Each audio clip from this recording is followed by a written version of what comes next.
Lazygamer E3 2015 video footage, supported by Call of Duty Black Ops 3.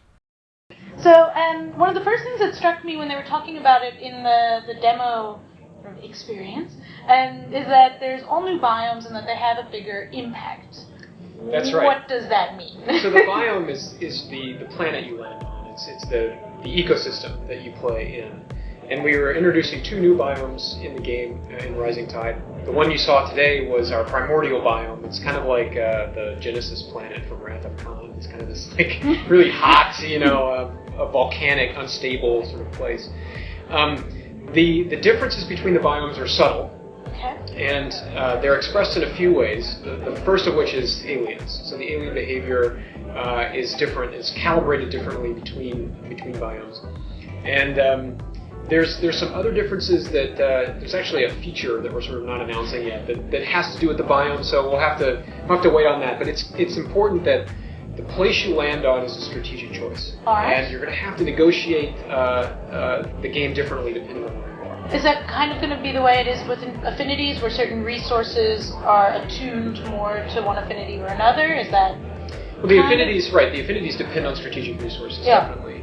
And the distribution of those resources may be different planet to planet. Okay. But there are some other changes under the hood that we're going to go into detail with a little bit later. Okay. That will really change and shape the way that your game plays out in each biome. Okay, cool. And then artifacts seem to have really gotten like zhuzhed up. Previously you would kind of just mine and find something and be like, yay, you found something, and sometimes it would lead to a quest, but now you actually get to see That's right.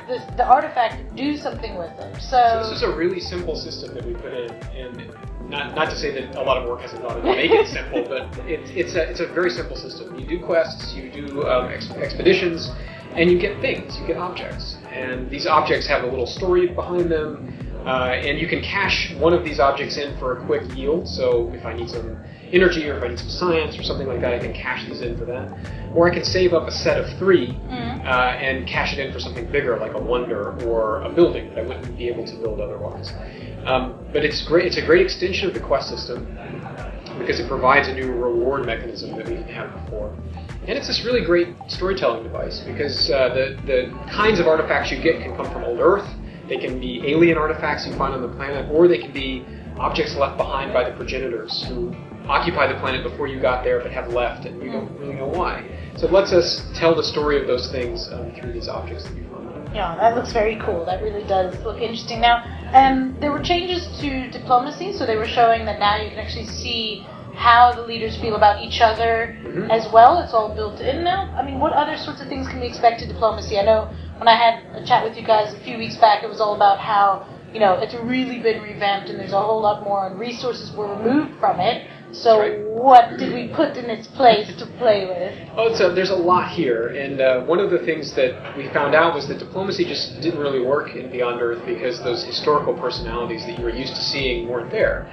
And that's kind of, that novelty is what really drives historic Civ's diplomacy system. So we took it out. We took out the entire system. If you were Gamasutra, I would go into excruciating detail about how hard this was. But you're not, so I'll spare you. But we took out the Civ 5 diplomacy system and put something brand new in. And there are 3 things that this does that we're really excited about. The first is that it makes building your personality, the personality of your leader and of your civilization over the course of the game, something that you do actively. It's a game now.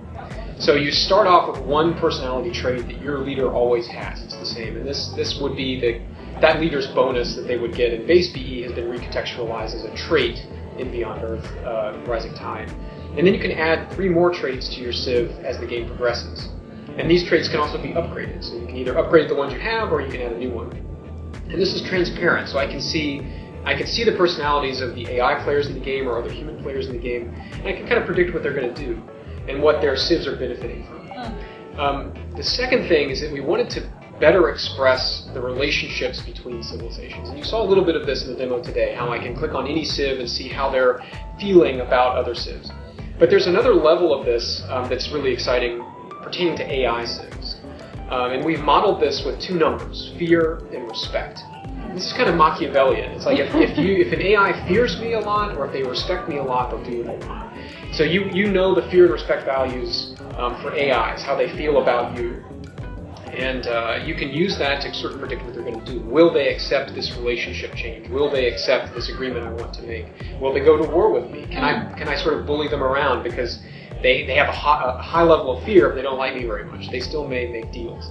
So we wanted to bring a lot of the math and a lot of the number crunching that was going on under the hood out in front of the player and the game around it. And finally, the last thing that's exciting about the new system is that it lets you trade power in a way that you haven't been able to before. So I mentioned that traits impart this spin to your civ, these benefits that your civilization gets. You can trade the services of those traits to other players using a new resource called diplomatic capital, which you accumulate by sort of playing the diplomacy system. So if you have a trading-related trait, if you're the tycoon, you have the tycoon trait. I know that I can get trade-related benefits from you if I make agreements with capital with you. So it's a way for you to exchange power between civs. It's again very powerful, but it's a simple system. So there's several simple systems working together to make diplomacy really a game you have to play proactively in Rising Tide. No, because that was something as well that like you would do someone a favor and they would owe you this favor, and then you go to cash it in and they're like, meh. You know, right, like, you wouldn't know sorry, why. we don't respect you enough, and now you would know, like, now Actually, it's important to note that favors are no longer in the game. Okay, so it's diplomatic capital. It's diplomatic capital. So favors were us sort of experimenting with this idea, the idea of making a resource out of diplomatic power, and the whole diplomacy system germinated from that idea. So there are no more favors, but capital has sort of replaced that as the currency of diplomatic power. Okay, cool. You know, and what a lot of the fans of the franchise are saying is that this is feeling much more like Alpha Centauri now. Like, is that kind of the point? Like, I know that was some of the criticism when the game launched. Like, why is this not just the game we wanted? And you know, where was that? You know, is this kind of giving those fans the more Alpha Centauri experience that they were hoping for? Well, it certainly looks like the new biome. It looks like Alpha Centauri, right? It's sort of red and black and everything. Fundamentally, Beyond Earth is not Alpha Centauri, and we couldn't have made Alpha Centauri 2 if we wanted to. EA owns the rights, not 2K, so we just can't do it.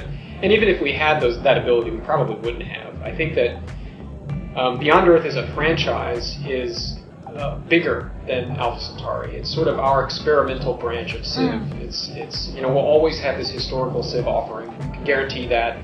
That's our bread and butter. Right? Yeah. But Beyond Earth is sort of the fork in the road where we get to try these new things and experiment with new gameplay.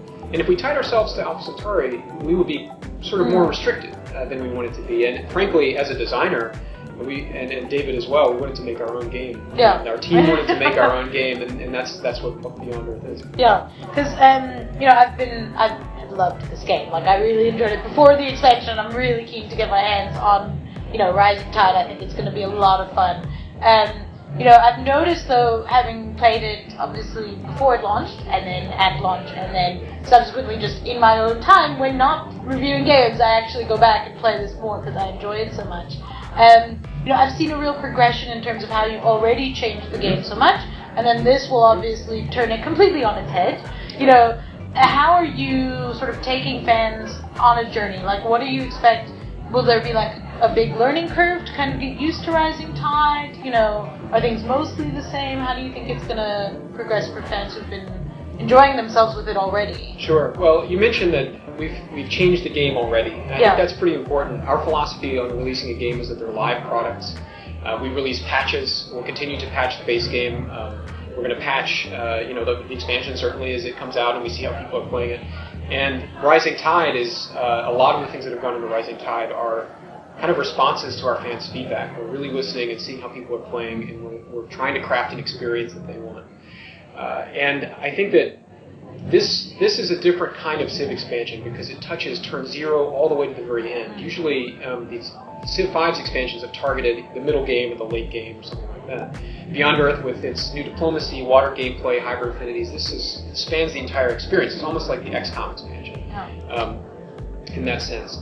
But we haven't wrenched the wheel so far that it's a brand new game to learn. But what we want is for players to have to reevaluate their strategies, their strategic thinking. That's why you buy new strategy games. You want to have that experience of strategizing and learning new ways ways to win. Yeah. So with water, with diplomacy, with hybrid affinities, with artifacts, all these systems require you to rethink the things that you took for granted in the base game. That's really cool. Now, if I want to play multiplayer with friends or whatever, will everyone need to have the expansion? Will there be able to play like someone with a base game, someone with an expansion? How is that going to work? Multiplayer, and I think this is true for any game with an expansion. If you're going to play multiplayer, everybody has to have the expansion.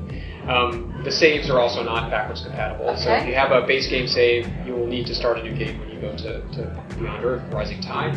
And that's just because we've changed too much. There's so many systems that if you didn't have them and you were playing multiplayer, you'd be at a distinct disadvantage. Yeah, of course. So yeah, it's sort of a brand new deal.